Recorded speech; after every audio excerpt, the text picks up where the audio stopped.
Jai Radha Madhava Kunja Bihari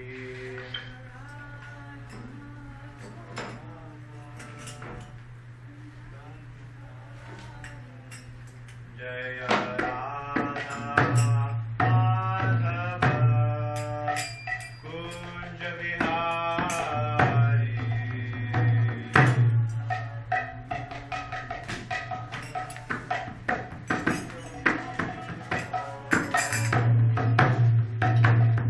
Vijanam Vallabha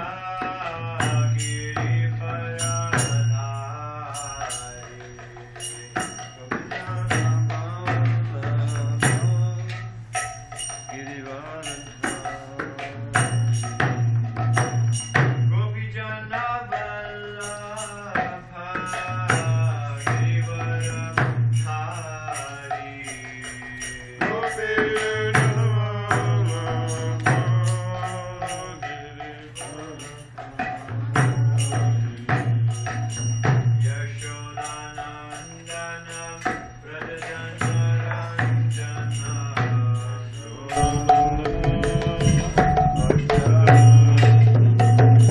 Yashodanandana Brajajanaranjana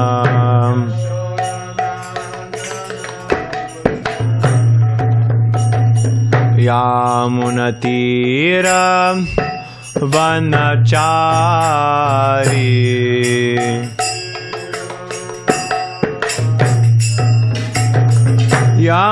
Yamunatira Vanachari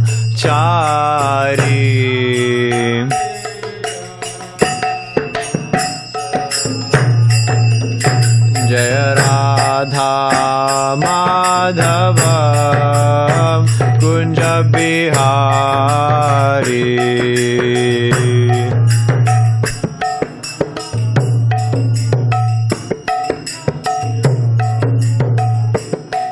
Jaya Radha Madhava Kunja Bihari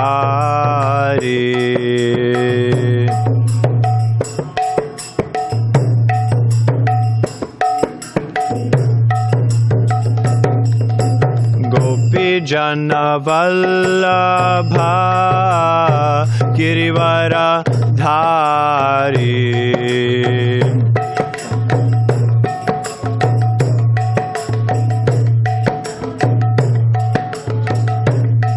Jaya Gopijana Vallabha Girivara Dhari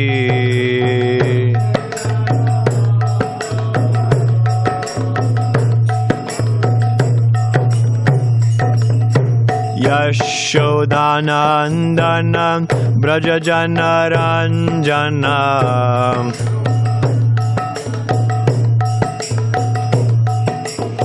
Yashodanandana Brajajanaranjana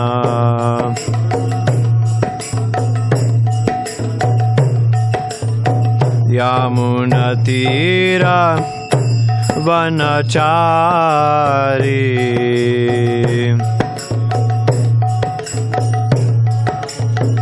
Yamunatira Vanachari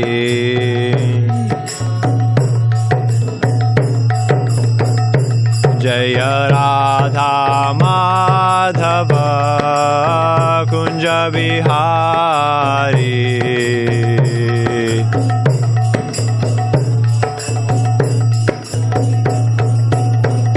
Jaya Radha Madhava Kunja Bihari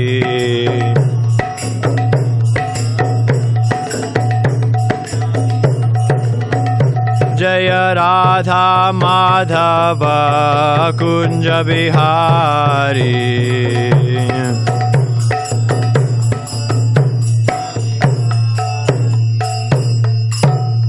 Jai Om Vishnupad Paramahamsa Parivrajagacharya Ashtodhara Shata Shri Srimad A.C. Bhaktivedanta Swami Srila Prabhupada Ki Jai Jai Om Vishnupad Paramahamsa Parivrajakacharya Ashtodara Shri Srimad Bhakti Siddhanta Saraswati Thakur Goswami Maharaj Prabhupada Ki Jai Ananta Koti Vaishnava Vrinda Ki Jai Namacharya Srila Haridas Thakur Ki Jai Prem Se Kaho Shri Krishna Chaitanya Prabhu Nityananda Shri Advaita Gadadhara Shri Vasadi Gaura Bhakta Vrinda Ki Jai Shri Shri Radha Krishna Gopa Gopi Go Shama Kunda Radha Kunda Giri Govardhana Ki Jai Shri Mathura Vrindavana Dham Ki Jai Navadvip Mayapur Dham Ki Jai Jagannath Puri Dham Ki Jai Ganga Mai Ki Jai Yamuna Mai Ki Jai Tulsi Devi Ki Jai Bhakti Devi Ki Jai Samaveta Bhakta Vrinda Ki Jai. All glories to the assembled devotees. Hare Krishna. All glories to the assembled devotees. Hare Krishna.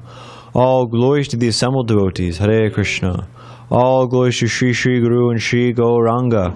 All glories to Srila Prabhupada.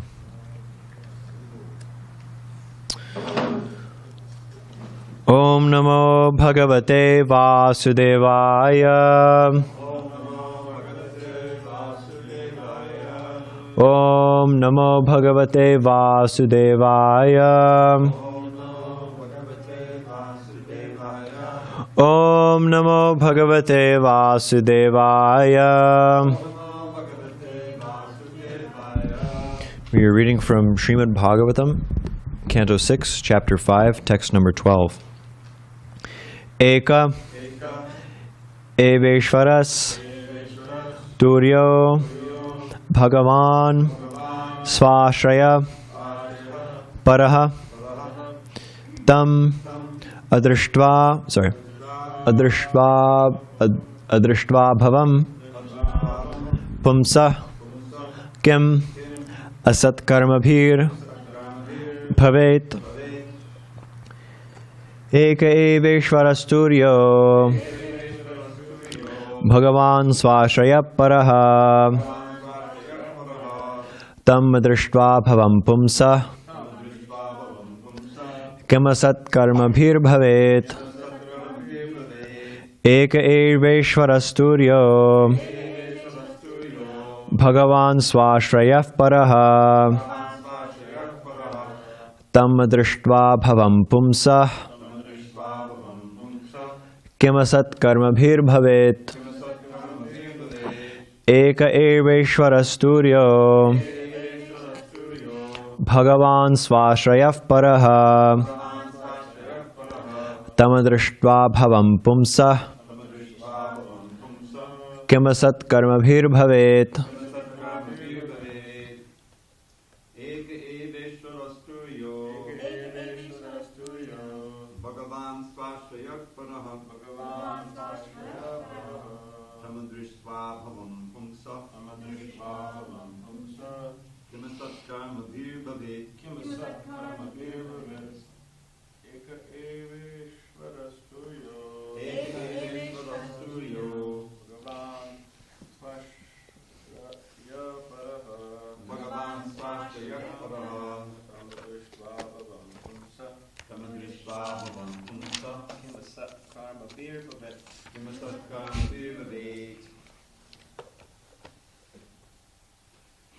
Anybody else? Mataji?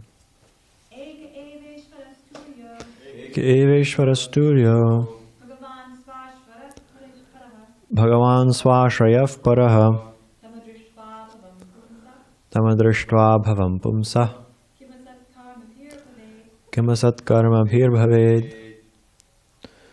On Zoom? Nobody on Zoom. Okay. Eka, one. Eva, indeed. Ishvaraha, Supreme Controller. Turyaha, the fourth transcendental category. Bhagavan, the Supreme Personality of Godhead. Sva-ashrayaha, independent, being his own shelter. Paraha, beyond this material creation. Tam, him. Adrishtva, not seeing. Abhavam, who is not born or created. Pumsaha, of a man. Kim, What benefit? Asat karma bhihi, with temporary fruitive activities. Bhavet, there can be. Translation and commentary by His Divine Grace A.C. Bhaktivedanta Swami Srila Prabhupada. Narada Muni had said that there is a kingdom where there is only one male. The Haryashvas realized the purport of this statement as follows. The only enjoyer is the Supreme Personality of Godhead, who observes everything, everywhere. He is full of 6 opulences and fully independent of everyone else. He is never subject to the 3 modes of material nature, for he is always transcendental to this material creation. If the members of human society do not understand him, the Supreme, through their advancement in knowledge and activities, but simply work very hard like cats and dogs all day and night for temporary happiness, what will be the benefit of their activities? Purport. Narada Muni had mentioned a kingdom where there is only one king with no competitor. The complete spiritual world, and specifically the cosmic manifestation, has only one proprietor or enjoyer, the Supreme Personality of Godhead, who is beyond this material manifestation. The Lord has therefore been described as Turiya, existing on the 4th platform. He has also been described as Abhava. The word Bhava, which means takes birth, comes from the word Bhu, to be. As stated in Bhagavad Gita 8:19, Bhutva Bhutva Praliyate. The living entities in the material world must be repeatedly born and destroyed. The Supreme Personality of Godhead, however, is neither Bhutva nor Praliyate. He is eternal. In other words, he is not obliged to take birth like human beings or animals, which repeatedly take birth and die because of ignorance of the soul. The Supreme Personality of Godhead, Krishna, is not subject to such changes of body, and one who thinks otherwise is considered a fool. Avajananti ma murdha manushim tanumashratam. Narada Muni advises that human beings not waste their time simply jumping like cats and monkeys without real benefit. The duty of the human being is to understand the Supreme Personality of Godhead. Om Ajnanatimirandasya Jnananjana Shalakaya Chakshurunmilitam Yena Tasmai Shri Gurave Namaha Namashreshtham Manavapi Shachiputramatra Swarupam Rupam Tasyagrajam Murupurim Mathurim Goshtavatim Radha Kundam Girivaramaho Radhika Madhavasham Prapto Yasya Pratita Kripaya Shri Gurum Tam Natosmi Vandeham Shri Guru Shri Yutapada Kamalam Shri Gurun Vaishnavamscha Shri Rupam Sagrajatam Sahagana Raghunatanvitam Tam Sajivam Sadvaitam Savadutam Parijana Sahitam Krishna Chaitanya Devam Shri Radha Krishna Padan Sahagana Lalita Shri Vishakanvitamscha Vancha kalpatarubhyascha kripa sindhubhya eva cha patitanam pavanebhyo vaishnavebhyo namo namaha. Jaya Shri Krishna Chaitanya Prabhu Nityananda Shri Advaita Gadadhara Shrivasadi Gaura Bhakta Vrinda.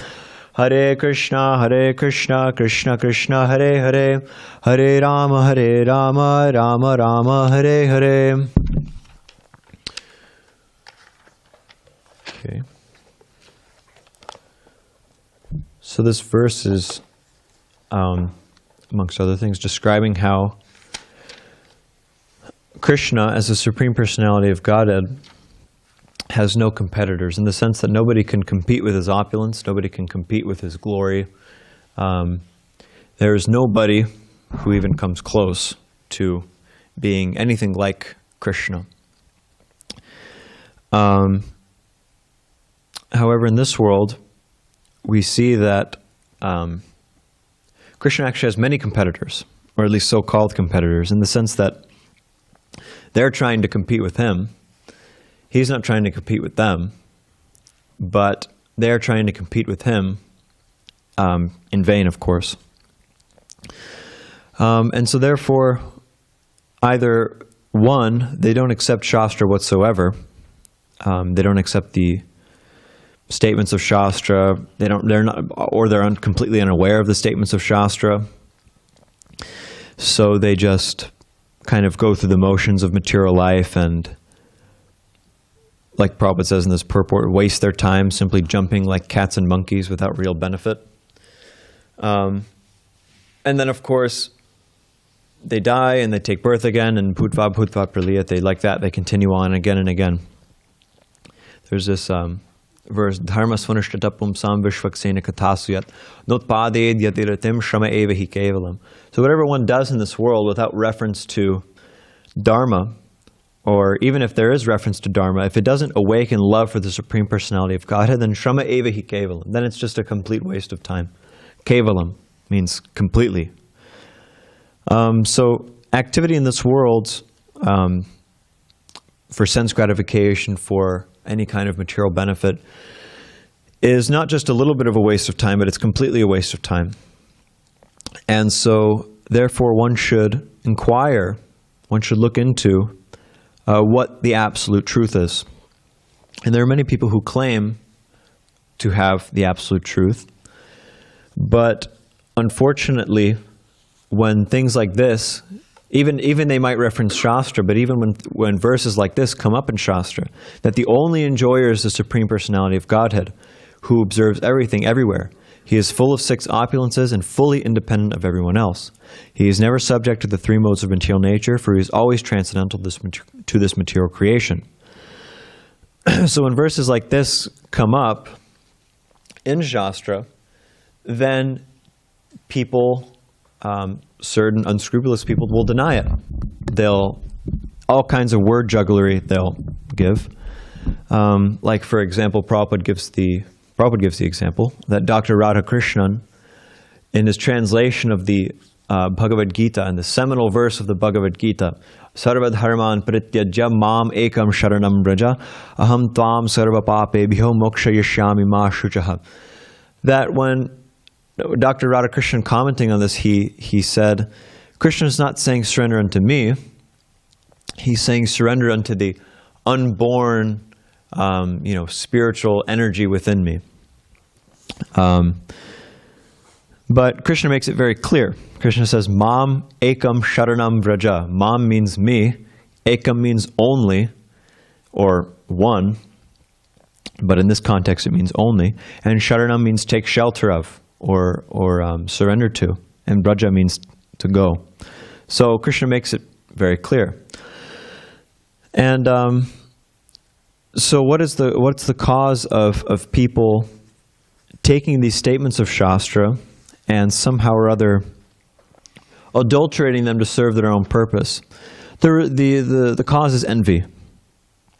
Those who are envious of Krishna, those who are envious of Krishna's opulences, then they deny Shastra altogether, or they misinterpret Shastra, or they conveniently leave out certain things in Shastra because of envy. But Srimad Bhagavatam is Nigama Kalpataror Galitam Palam. It's the ripened fruit of the Vedic literature. So Vyasadeva, he composed all of the Vedic literatures. He's an incarnation of the Supreme Personality of Godhead, specifically for this purpose. And he compiled, well, originally the Veda was one. Veda just means knowledge. So originally knowledge was one.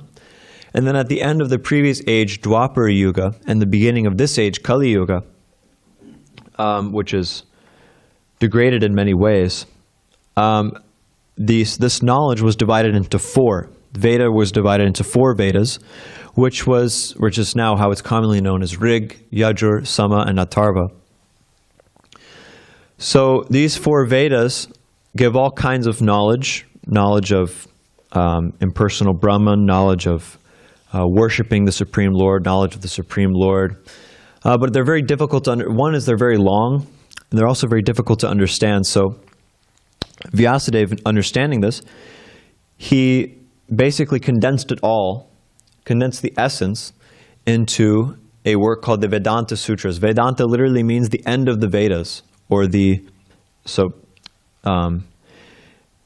the literal translation. In context, it means the essence of the Vedas. And sutras means like a little aphorism. So these aphorisms are understood to be the end of all knowledge. the end of knowledge of the Vedas, which is the end of all knowledge in general. So the end of all knowledge, the absolute essence of the Vedas, is presented in the Vedanta Sutra. But still, the Vedanta Sutra doesn't make things absolutely 100% clear. So therefore, Vyasadeva later compiled Srimad Bhagavatam, which is what we're reading now, as a commentary on Vedanta Sutra, and to make this connection very clear, so that there's no room for misinterpretation whatsoever. In the first verse, well, I should start in the first sutra, Vedanta Sutra. Vyasadeva says, Atato Brahma Jignasa, which means now, having attained the human form of life, inquire into Brahman, inquire into spirit, inquire into the absolute truth. And then the second aphorism, he says, he delineates what that absolute truth is. Janmadhyasya yataha, that from which everything emanates, that from which everything is born, that which maintains everything, and that which destroys everything in the end. So, Vyasadeva is telling us to inquire into Brahman. Then he says, Janmadhyasya yataha. And in order to expand on this, Janmadhyasya yataha, in order to expand on this knowledge of Brahman, then he compiles Srimad Bhagavatam. And to make this connection very, very clear, like I said, the first verse of the Srimad Bhagavatam is Janmadhyasya yaton vayadi taratashtharteshvabhignaswarat tene brahma hridaya adi kavaye muhyanti yasurya tejo vari mridam yata vinimayo yatrati sargom rashat dhamna svena sada nirasta kuhakam satyam param dhimahi. So, just to make it very clear that Srimad Bhagavatam is in fact expanding on the knowledge of Brahman which is presented in Vedanta Sutra, he quotes the second aphorism, or he invokes the second aphorism of the Vedanta Sutra in the first verse of Srimad Bhagavatam. So, therefore, Srimad Bhagavatam is meant for those who are non-envious of Krishna, those who want to understand Krishna, the Supreme Brahman.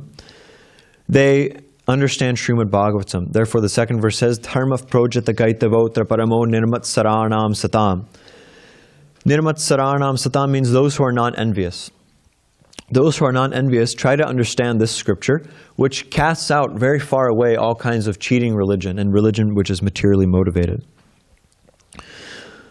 So why is it that one has to be non-envious to understand Srimad Bhagavatam? Because Srimad Bhagavatam is wholly and solely dedicated to delineating the process of selfless devotional service to the Supreme Personality of Godhead.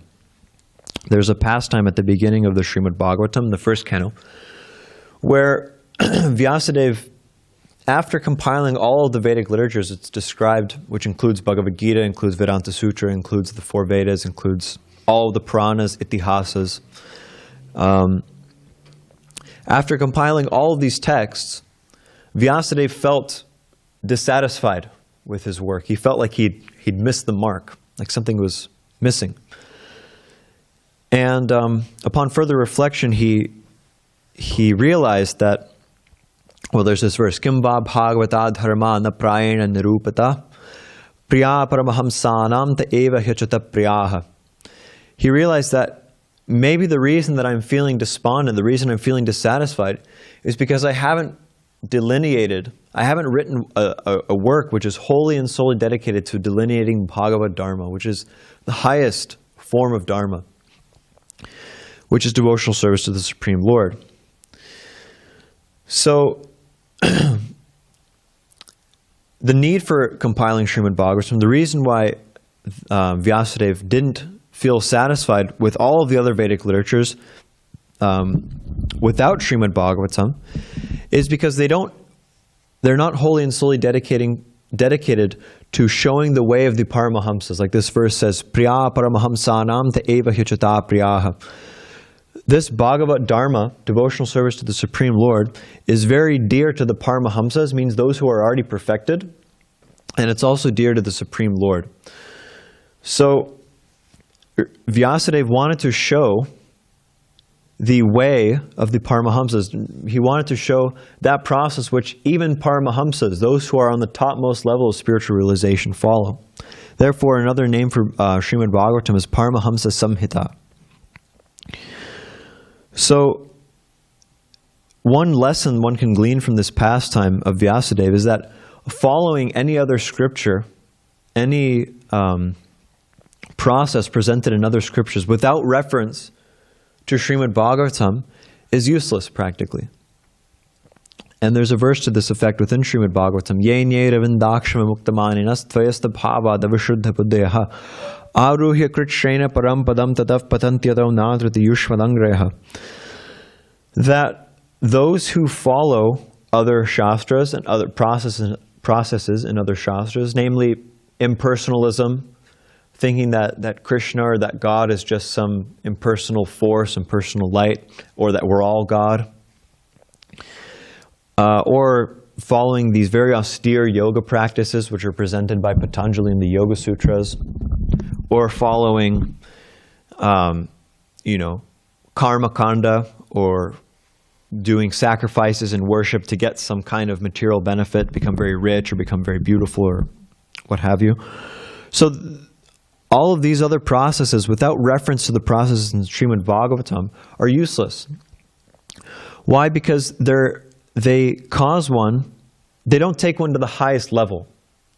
And one can go, for example, to the heavenly planets, or one can merge into the impersonal Brahman for some time, but after that he has to come back down. Ye ne ravindakshma muktamaninas tvayasta bhava davishuddha buddheha aruhya kritshrena param padam tatav patantyadav nadriti yushmadangreha. Although these people, they think that at their highest level, they think that they've reached the highest level, their intelligence is impure. And even though they engage in very, very severe austerities, still they have to come back to this world. So, what is presented in Srimad Bhagavatam is paradharma. It's the highest dharma, that process by which one can achieve the absolute highest goal.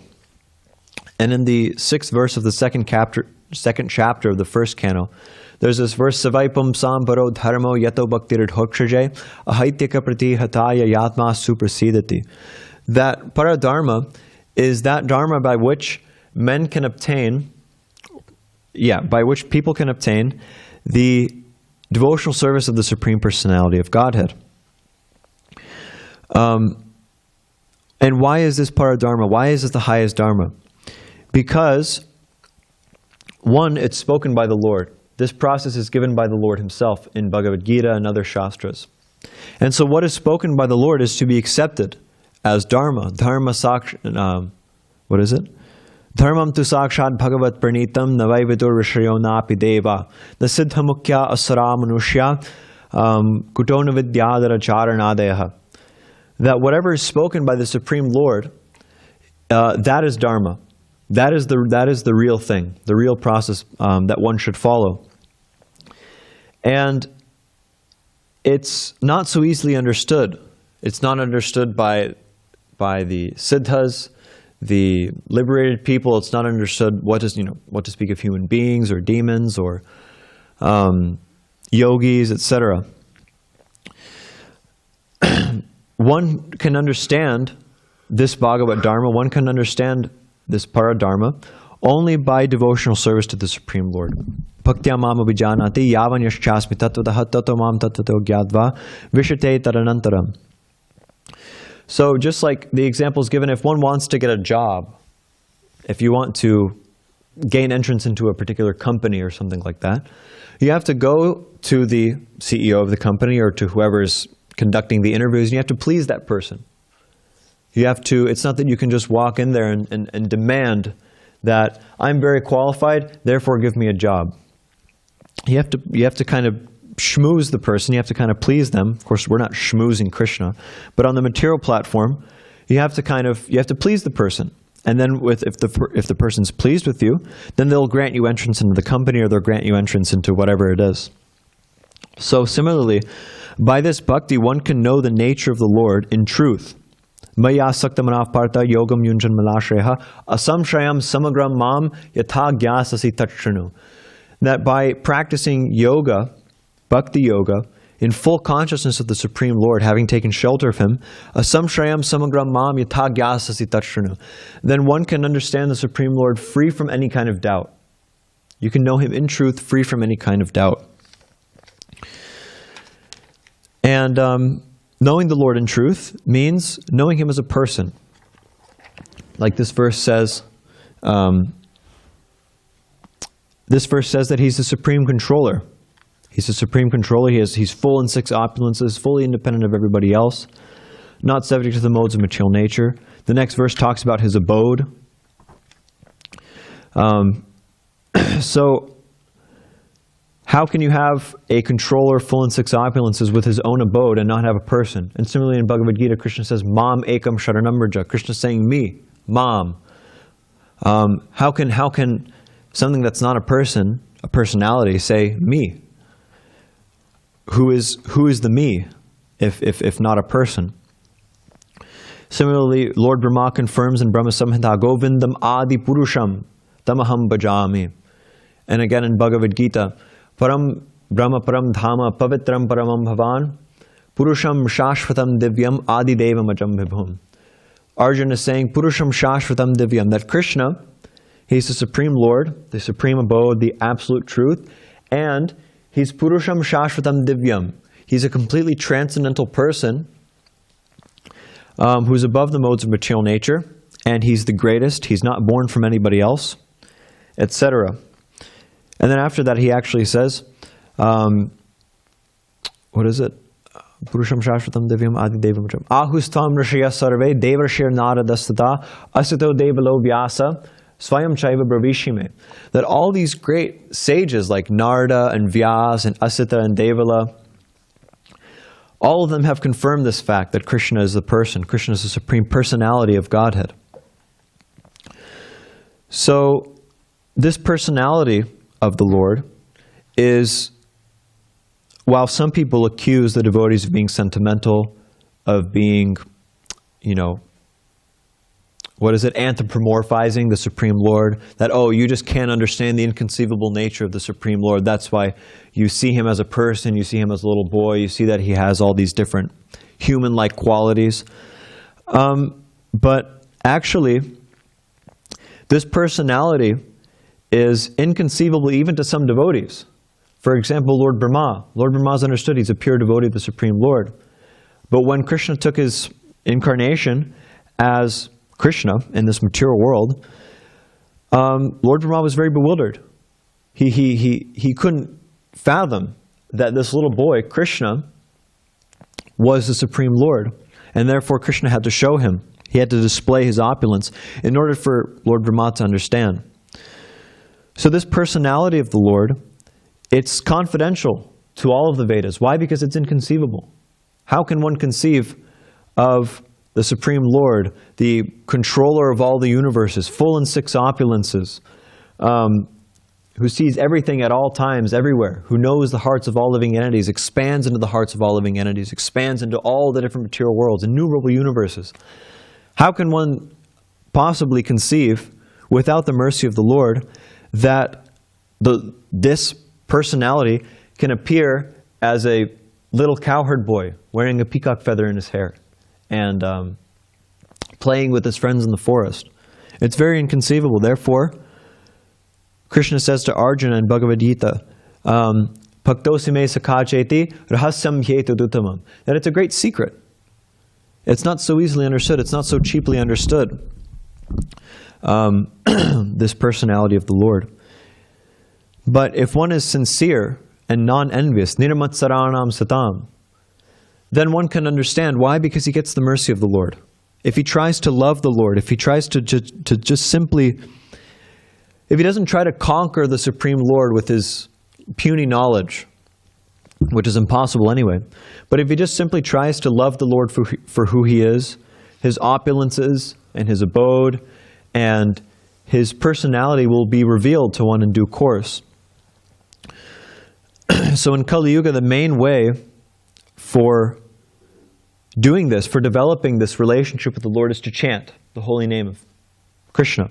Hare Nama, Hare Nama, Hare Nama eva kevalam kalo nasteva nasteva nasteva gatiranyata Galir-doshanite rajan astiheko mahan gunaha kirtanadeva krishnasya mukta sangha param vrajet. That just by, in this Kali Yuga, just by chanting the holy name, one can achieve the highest goal. Kirtanad eva krishnasya mukta sangha param. Just by this chanting, Harer nama eva kevalam. One need not do anything else but chant the holy name, and then one can achieve the highest goal. And not even just in Kali Yuga.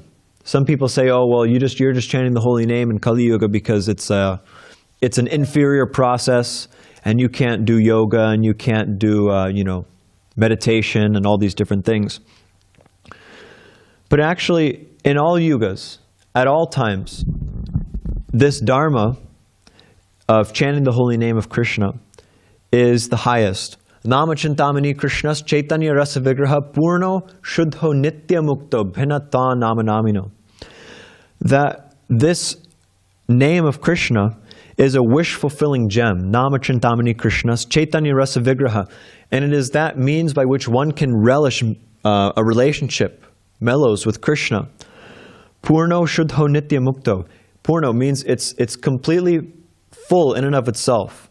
You need not do anything else. Shuddho, it's completely pure. Nitya mukto, at all times, eternally, it's above the modes of material nature. Pinatvan nama namino, because the name is non-different from the named. So, not just in Kali Yuga, but in any yuga, at all times, whether in this planet, some other planet, the hellish planets, in Kali Yuga, Satya Yuga, Dvapara Yuga, Treta Yuga, whatever yuga, wherever, this dharma of chanting the holy name is the highest. But unless one has the mercy of Krishna, one can't understand all these things. Therefore, avajananti ma mudha manushim tanamashritam param bhavam ajananto mama bhuta maheshwaram. One who derides the form, the personality of Krishna, is bereft of Krishna's mercy, and therefore he can't understand that Krishna is the Supreme Lord. He thinks he's just some guy. Like, for example, people, certain scholars, they understand that Krishna, he was just, maybe he was just some tribal leader back in, ancient India, or he was some military hero that people began to glorify, and it just kind of snowballed. But Krishna makes it very clear. The acharyas make it very clear. Shastra or scripture makes it very clear. Krishna is the Supreme Lord. And if one sincerely tries to love him, without envy, without trying to attain his position, then one can understand this fact very clearly. So I'll stop there and we can have questions, comments. Joseph?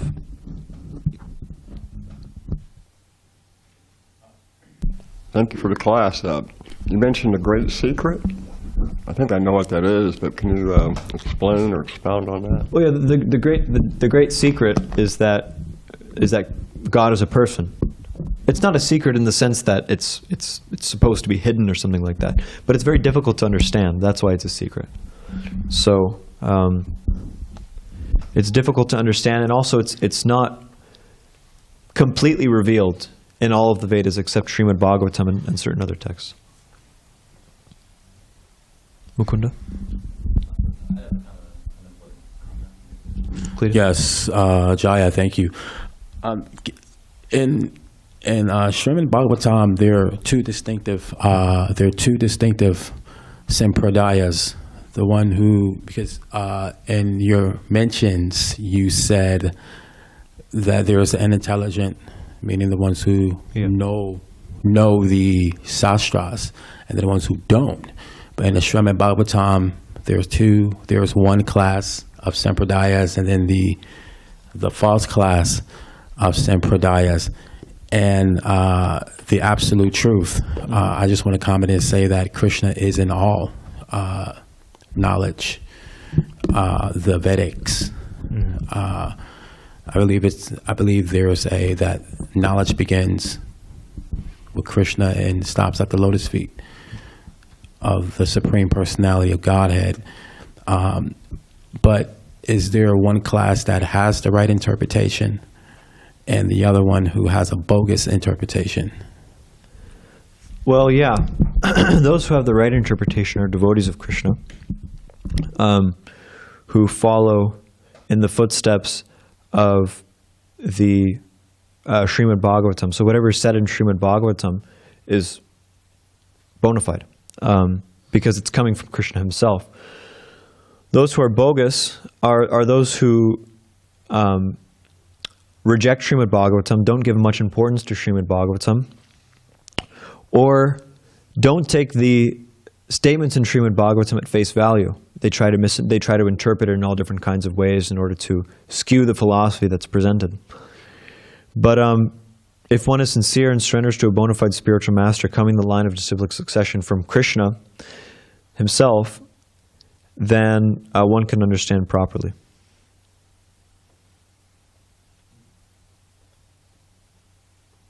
Is that okay? Sure. Chai. Kunda?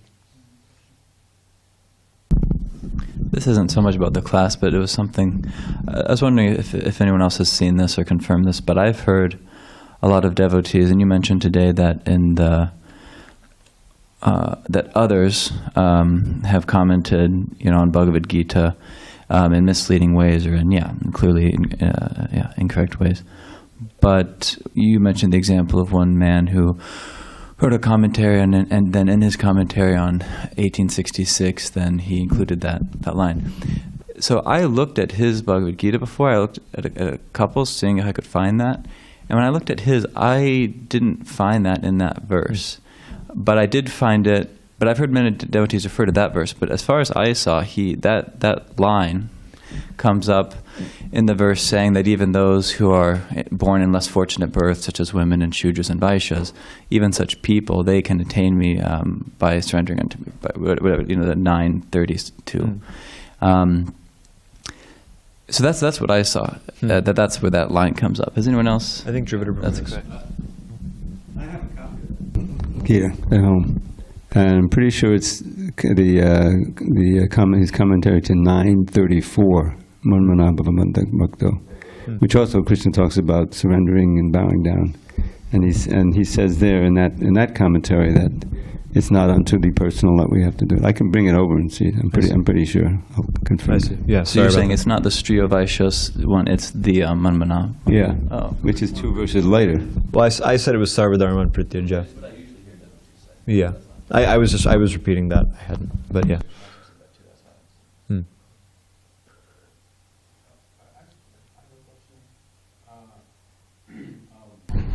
I have a question from the previous class. Yesterday was the birth of a devotee. Now, I was reading in the Srimad Bhagavatam, Prahlada Maharaja took birth in a demonic class of families. Mm-hmm. But inside the womb, Prahlada was gifted with supreme knowledge from the Supreme Lord. Yeah. Now, can you explain that to me a bit? Yeah. Because I'm kind of baffled by that. Yeah. So,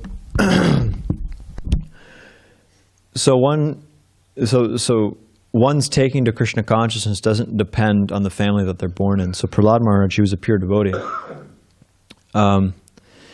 But because Krishna consciousness, the process of Krishna consciousness is above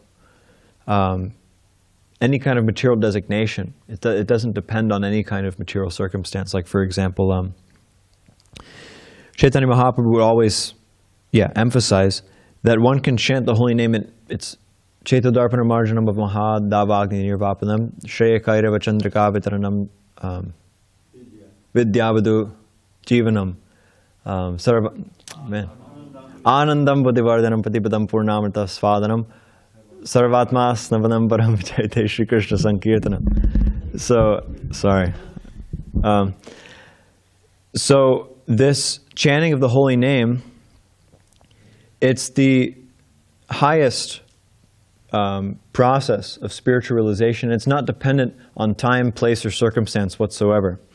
So, and that goes for Krishna consciousness in general, because it's not an affair of the body, it's an affair of the soul. So one can be born in any kind of family. Like, for example, we see so many devotees that are born in, myself, I was born I wasn't born in a Brahmana family, I wasn't born in a devotee family or anything like that. But anyway, Krishna's mercy, I'm trying to practice devotional service. And so many devotees also in the same way. So even if one's born in a family of demons, then one can still practice Krishna consciousness and become a pure devotee, because it purifies their birth. Yeah. So, is there anything more? Tyler? In our Vaishnava etiquette class on Monday, you were teaching us that when we accept Charnamrita, we use to... I'm sorry, I'll save that for Monday. My actual question is, it's more behind the veil. I wanted to learn a little bit about your process, because that was such a nice class that you just gave. And we know we're in the part of Bhagavatam where Narada Muni is giving these nice instructions. And he did the same thing to Vyasadeva, who wrote the Srimad Bhagavatam. Mm-hmm. So it seems like you knew what you wanted to share today, and it was kind of this personal drive to glorify the Lord as a person, talk about Srimad Bhagavatam, talk about how it's a good analysis of Vedanta Sutra, and he quoted many good shlokas. So I'm wondering, what was your motivation to take that approach today? Because it's nice. We're in Narada Muni's instructions, but you brought this nice little addendum. I had a discussion with Ram Vilas Prabhu in which he asked me some questions about the authority of Srimad Bhagavatam and the supremacy of the process of bhakti over other That was processes. Tuesday night on the patio, right? Tuesday night on the patio. That was nectar. I was hearing some of that. Yeah. So yeah, I knew you felt inspired, so I was wondering where that was coming from. That came up in the verse. Some people think that Krishna is subjected to changes of body, and it's talking about Krishna as a person here, and he's not obliged to take birth or anything like that, and he has no competitor, and that the Supreme Lord is the proprietor and enjoyer, and so the duty of the human being is to understand the Supreme Personality of Godhead. So that's why I figured that they would be a... Anyway, I think he's listening. I told him that I would. It was very nice, Prabhu. It was unexpected, and I really appreciated what you were doing. You mentioned that I think it's in the verse that no one can conquer the Lord. But you also talks about Brahma in Brahma Vimohan Lila. And in his prayers, one of the most famous ones is how you can conquer Krishna. Yeah.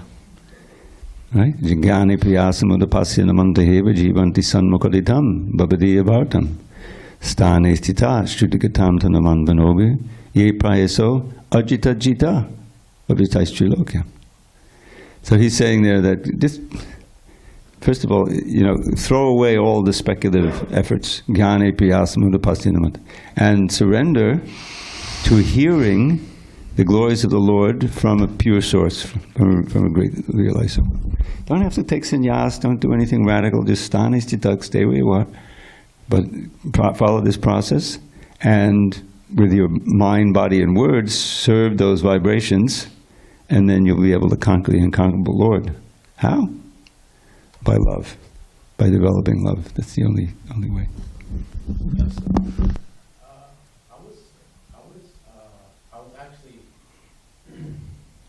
In the LA Holy Dham Temple, I was informed that love is above Krishna. It's more powerful than Krishna. Is that true?